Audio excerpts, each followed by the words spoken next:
Todos enfrentamos miedos.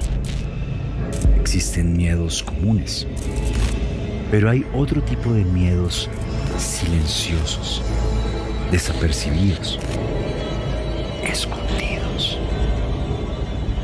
Miedos que nos vuelven ansiosos, desconfiados, inseguros.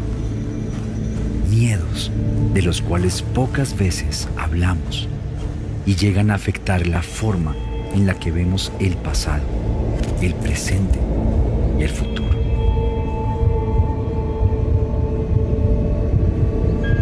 ¿Qué hacer cuando nos encontramos muertos de miedo?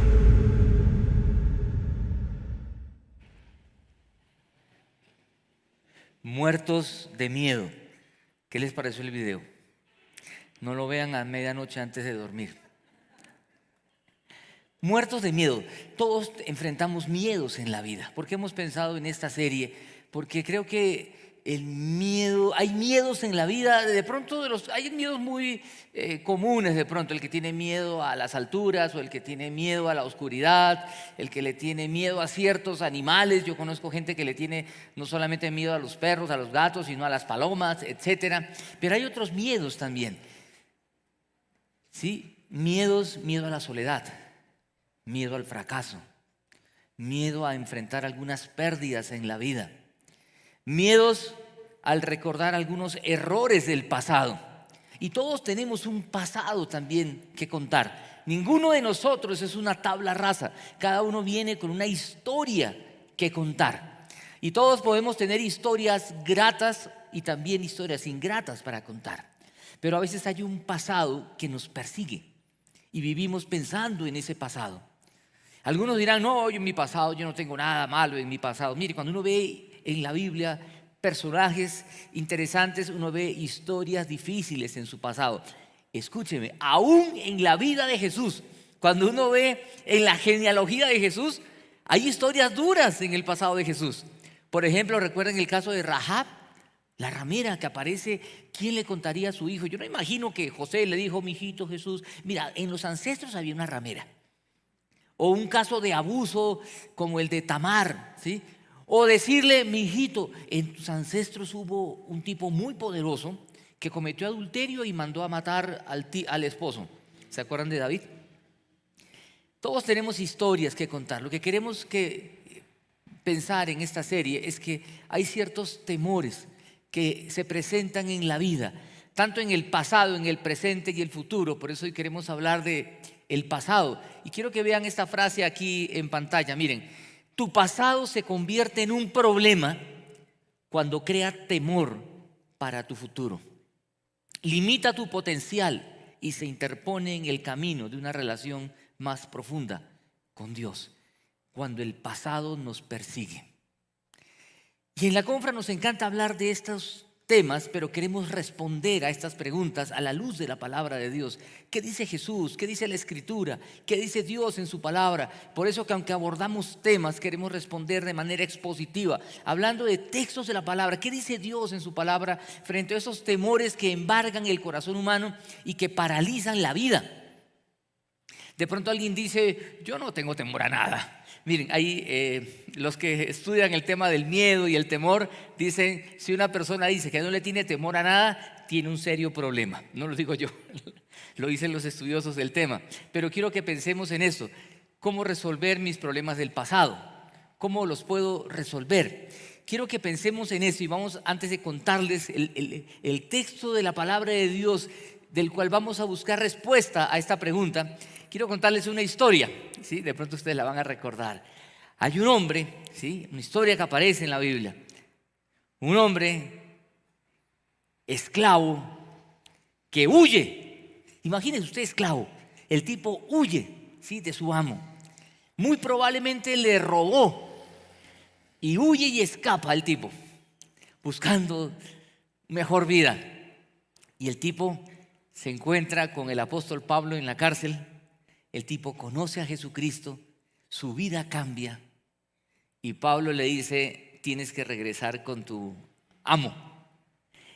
Recuerden que en aquella época el padre de familia, o como se decía, el pater familia. Tenía una autoridad absoluta sobre la familia, sobre la mujer, los hijos y los siervos, los esclavos. Sobre la vida misma podía mandarlos matar si quería. Y cuando Pablo le dice a este tipo, Onésimo, ve y regresa, lo está exponiendo a que algo malo le pueda pasar. ¿Saben de qué libro de la Biblia estamos hablando? ¿Ya pudieron pillar? Hay una carta muy pequeña que se llama Filemón, exactamente. Es una carta, escúcheme, vamos a leer esta mañana una carta, vamos a chismosear una carta que no fue escrita para nosotros. Fue una carta que Pablo le escribe a un hombre, Filemón. Filemón era un hombre rico que tenía un esclavo. Usted me dirá, ¿pero qué? Ese era un oligarca opresor. Espere tantico, ¿cierto?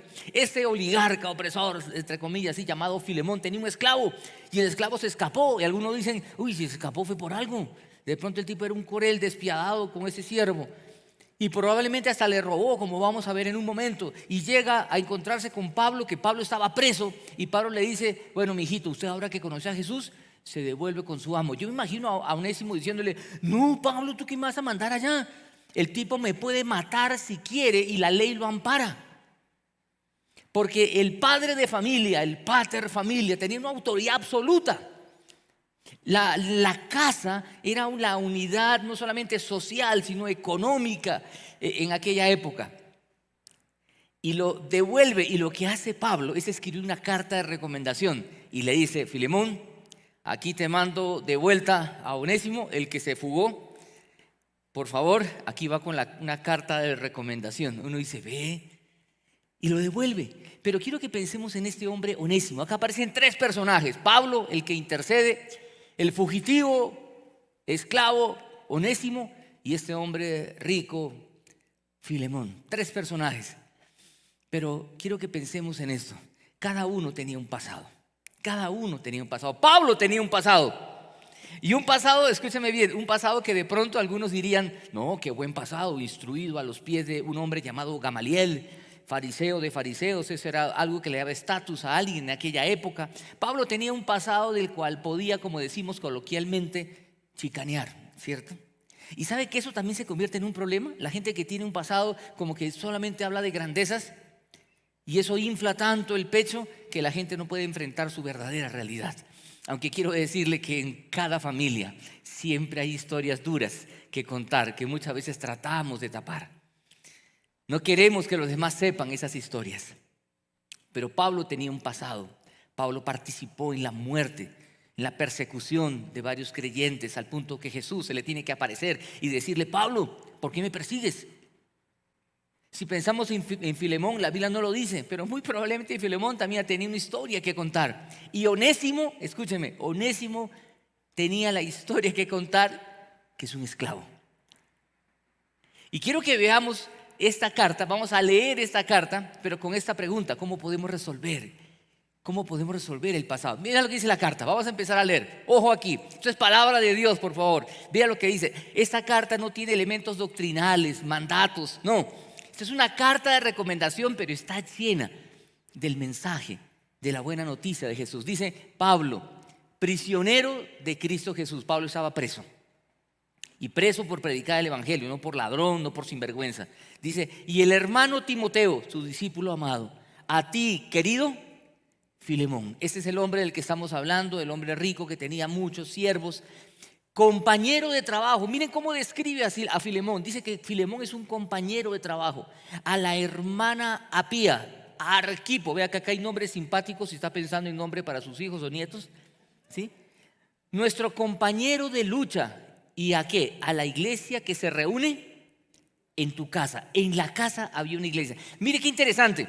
La casa, como hemos dicho, era fundamental porque la casa era no solamente la unidad social, sino la unidad hasta económica.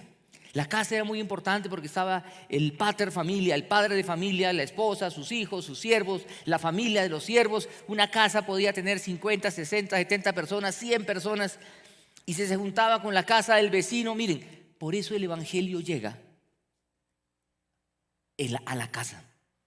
Y él en su casa tenía una iglesia que probablemente sería entre 50 y 100 personas.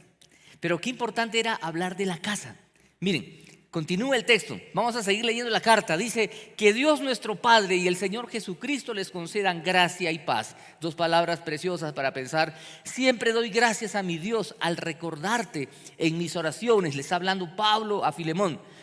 Y continúa, le dice, porque tengo noticias de tu amor y tu fidelidad hacia el Señor Jesús y hacia todos los creyentes. ¿No les parece bonito que alguien diga eso de otra persona? ¿Qué tal alguien estuviera escribiendo de nosotros? Y que diga, mire, pensando en ustedes, tengo noticias de tu amor y tu fidelidad hacia el Señor Jesús y hacia todos los creyentes. ¿Cómo se siente usted? Ay, ¿cierto? Oiga, yo creo que está hablando de otra persona. Qué rico que Pablo se refiera así de Filemón. O sea, Filemón parece ser que era un tipo chévere, ¿cierto? Y continúa y dice, pido a Dios que el compañerismo que brota de tu fe. Oiga, necesitamos más creyentes como Filemón en este tiempo. El compañerismo, o sea, que brota de tu fe. Él no era un rosquero, no. Él tenía un espíritu de comunidad. Dice, sea eficaz para la causa de Cristo mediante el reconocimiento de todo lo bueno que compartimos. Vea, otra palabra importante, compartir, compañerismo. Y continúa la carta.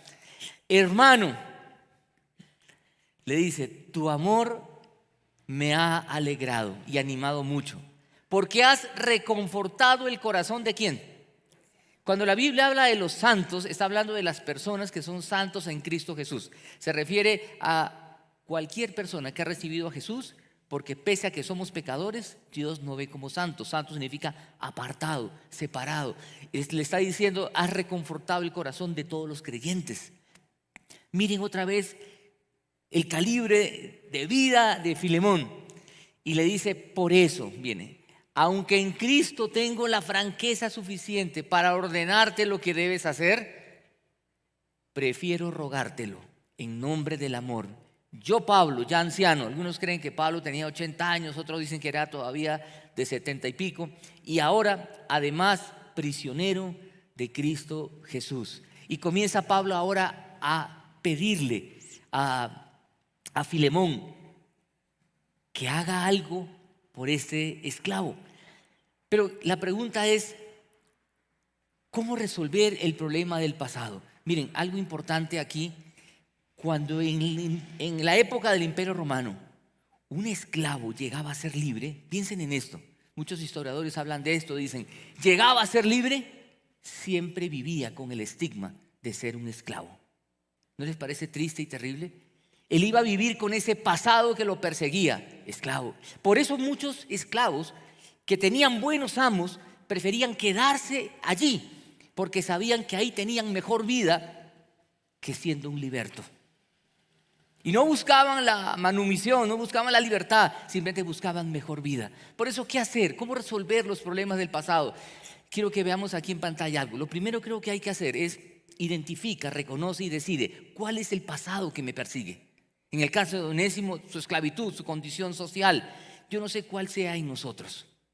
Cuando me pongo a pensar en mi pasado, yo vengo de un hogar de padres separados. Soy el tercero de 5 hermanos.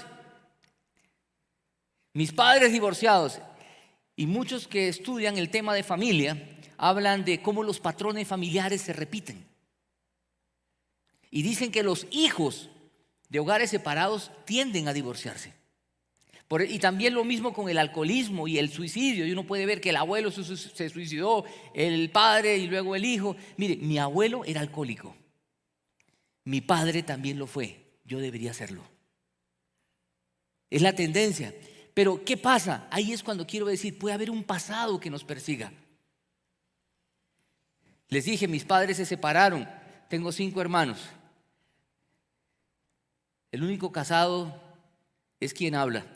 Los demás se han divorciado. Solo hay uno que no se divorció porque es soltero, no tuvo de quién divorciarse. ¿Qué quiero decir con esto? Que los patrones de familia se repiten y debemos tener cuidado por esto. Otra vez, ninguno es una tabla rasa que dice, no, mi pasado no importa. Hay un pasado que puede perseguirnos. En el caso de este hombre era su esclavitud. Pero por eso quiero que vean lo que dice la carta, porque la carta continúa pensando en este punto que identifica, reconoce, dice, te suplico por mi hijo Onésimo. Onésimo, el esclavo fugitivo en la cárcel, conoce a Jesús. Y Pablo dice, mi hijo espiritual, quien llegó a ser mi hijo hijo mío, mientras yo estaba preso. Me llama la atención también algo. Pablo preso, una persona presa por lo general lo que hace es lamentarse, llorar y hasta pedir ayuda. Oren por mí, que estoy preso, estoy en la inmunda. Pero Pablo en prisión comparte su fe. ¿No les parece bonito eso? En prisión el tipo sigue haciendo hijos espirituales. Y dice, en otro tiempo, y los resaltamos aquí, en otro tiempo te era inútil. El nombre Onésimo significa útil. Interesante, ¿verdad? Te era inútil, pero ahora, miren el contraste, en otro tiempo, pero ahora nos es útil tanto a ti como a mí. Te lo envío de vuelta y con él va mi propio corazón. ¿Cuánto amaba Pablo a Onésimo, un esclavo fugitivo?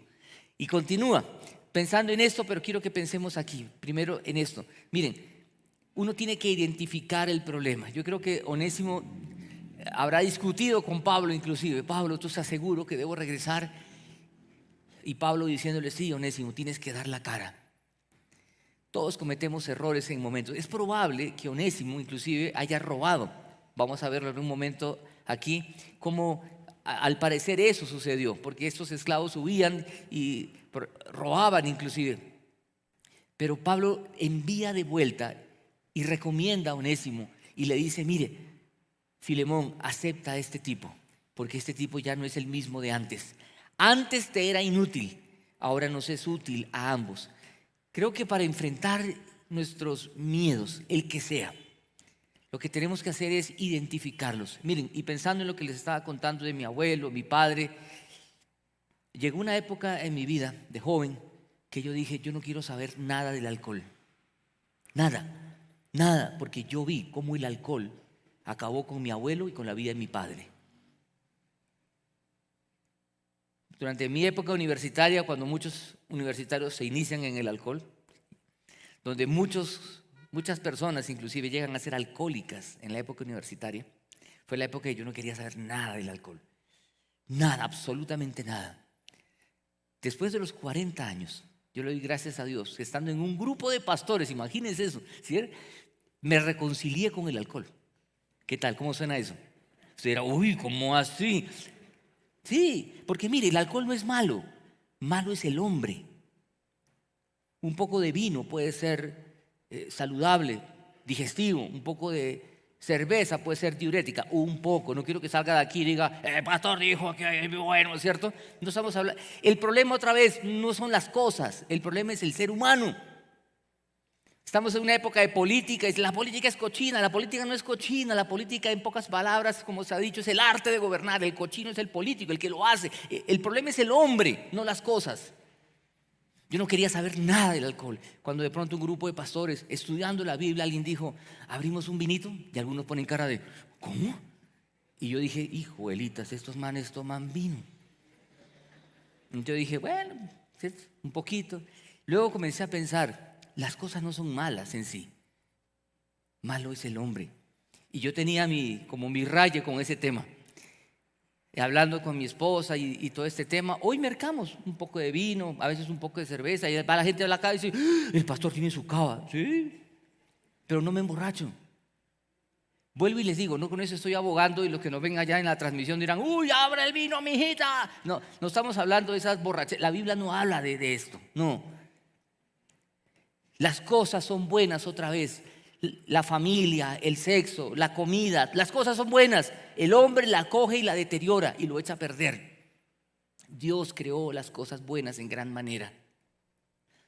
Por eso la Biblia habla de la libertad en Cristo Jesús.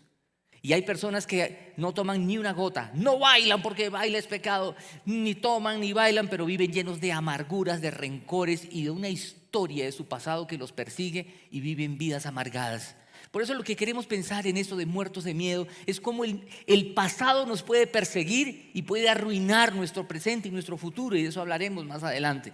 Pero quiero que pensemos en ese hombre Onésimo que tenía que identificar, sí, soy un esclavo y tengo que dar la cara, Por eso decíamos, identifica, enfrenta. Pero no solamente esto. Lo segundo que quiero que pensemos es en el perdón, la restauración, la sanidad. Perdón, sanidad, restauración. ¿Qué dice el texto? Vea lo que dice. Quiero que sigamos leyendo la carta. Dice, tal vez por eso Onésimo se alejó de ti por algún tiempo. Mire la soberanía de Dios en medio de esta situación tan difícil. Se alejó de ti por un tiempo para que ahora lo recibas, ¿cómo? Para siempre, de otra manera. Para que ahora lo recibas de otra forma. Miren, ¿sabe qué me llama la atención de este texto? Esto de perdón, sanidad, restauración.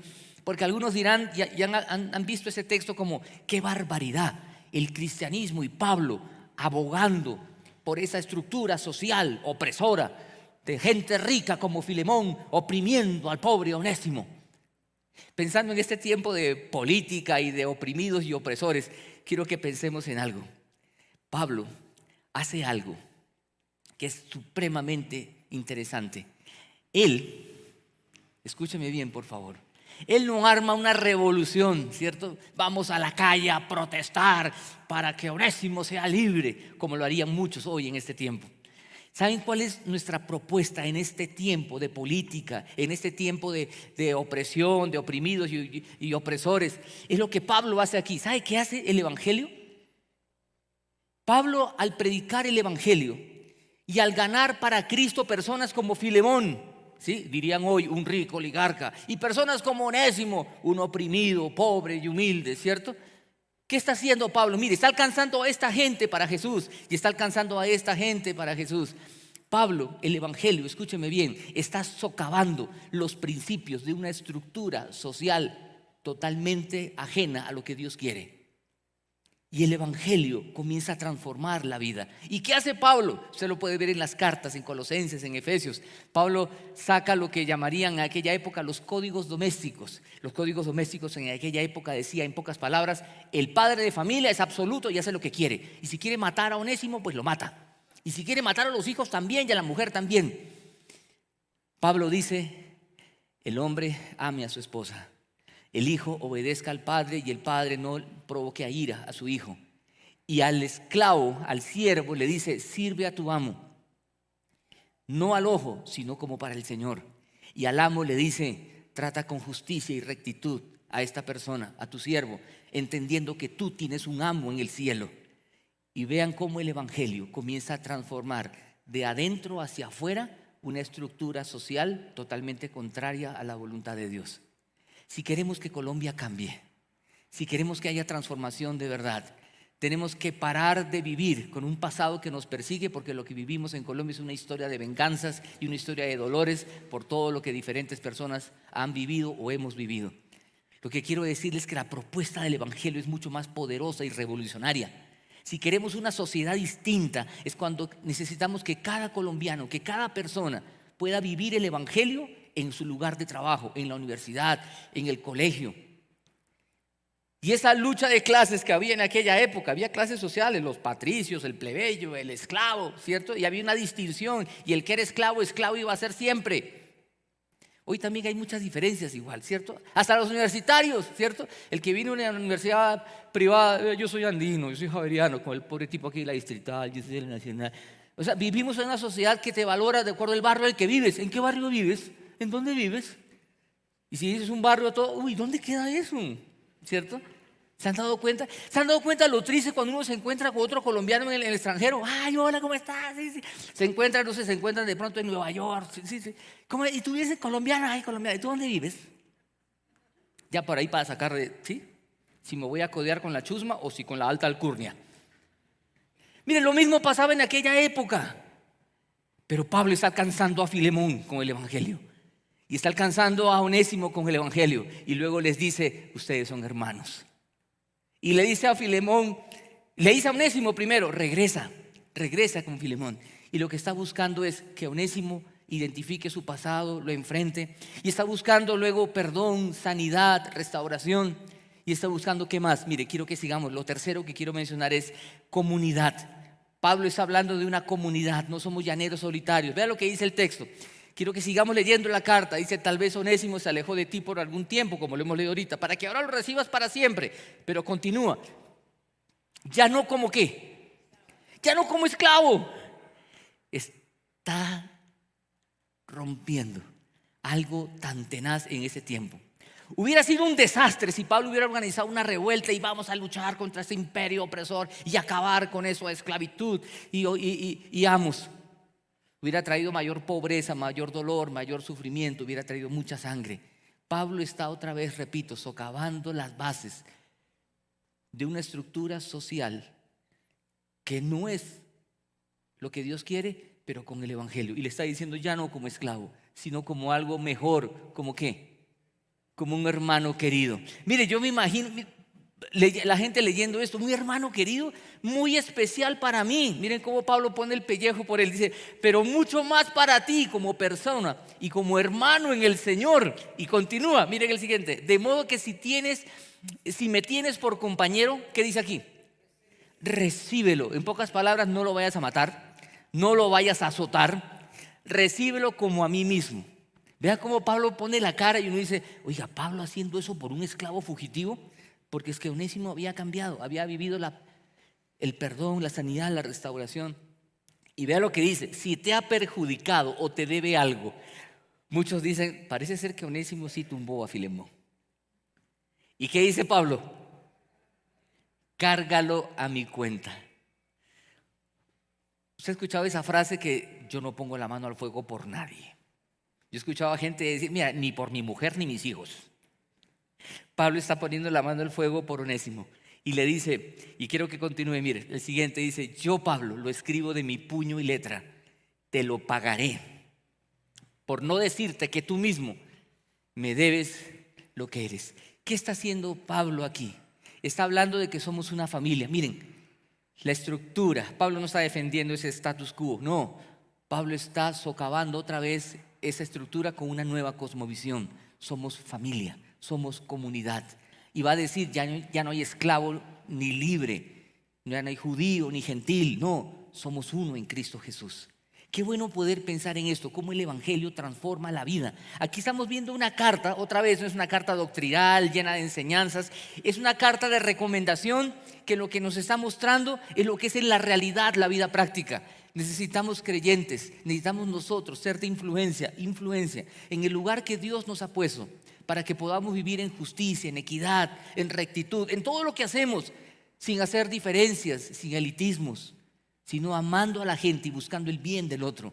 Cuando el pueblo de Dios comience a hacer esto, y escúcheme, esas casas a donde llegaba el evangelio, las casas eran transformadas y esas casas se convertían en la comunidad alternativa de aquella época.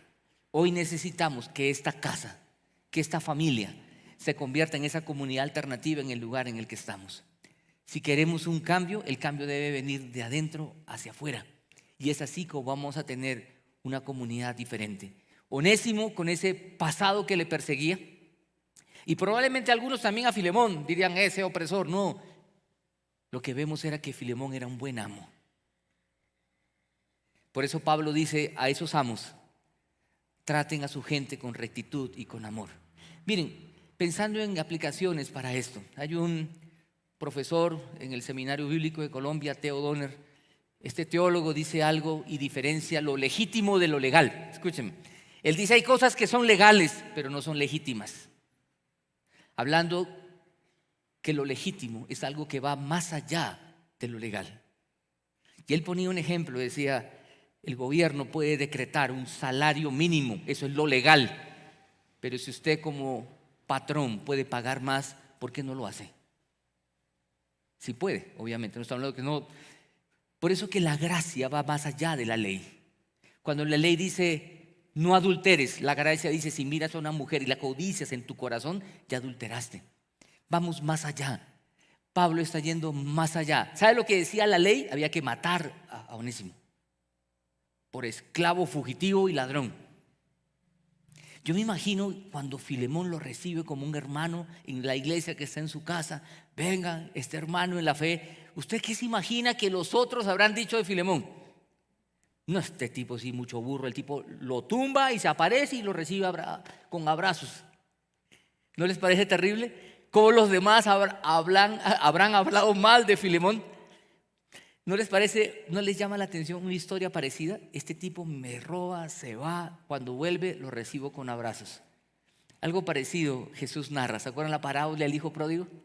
El hijo que se va y el padre que corre a recibirlo. Miren, la gracia del evangelio es que cambia la vida, cambia nuestro pasado para que podamos vivir un presente diferente. Yo no sé qué historia tenemos nosotros que contar. Yo no sé qué dolor, a veces hay errores que hemos cometido. He visto parejas que a veces han tenido errores en su relación y viven muchas veces culpándose o acusándose o señalando esos errores. Y la gente lamentándose que no, maldita sea el momento en que eso pasó. Miren, la gracia del evangelio es que de modo que si alguno está en Cristo, nueva criatura es. Las cosas viejas pasaron, he aquí todas son hechas. ¿No les parece bonito pensar, si uno ve en Pablo su historia, buena pero también difícil, es hecho nuevo? Filemón, un hombre rico, de pronto en algún tiempo fue hasta opresor, quién sabe, no sabemos. Pero este hombre era ahora un hombre de Dios que tenía hasta una iglesia en su casa y trataba a la gente con tal amor como Pablo lo describe en esa carta. Y ahora un siervo, un esclavo que huye y la vida le cambia. Es el evangelio el que puede cambiar nuestra historia, puede cambiar nuestro pasado en un presente diferente. Hemos leído en Colosenses, ustedes recordarán y lo pueden ver, y Colosenses es una carta, y voy terminando, paralela a Filemón, donde le dice Pablo otra vez en esos códigos domésticos, hablando de esas relaciones, marido-mujer, padre-hijo, amo-esclavo. Pablo usa la misma estructura de aquella época, pero de una manera diferente. Y eso me encanta, como el evangelio se parece, pero es diferente. Y Pablo dice al marido, ame. Al padre y al hijo, en esa relación padre-hijo, hijo, obedece a tu padre, padre, no exasperes a tu hijo. Y al amo y al esclavo, esclavo, sirve como si fuera para el Señor, no para los hombres. Y a este tipo, al amo, trátalos con rectitud, con justicia, entendiendo que tú tienes un amo en el cielo. El evangelio cambia la vida. ¿En qué nos ha cambiado el Señor? ¿Cuáles son los cambios que el Señor ha hecho con nosotros? Les contaba que vengo de un hogar de padres separados. Yo le doy gracias a Dios.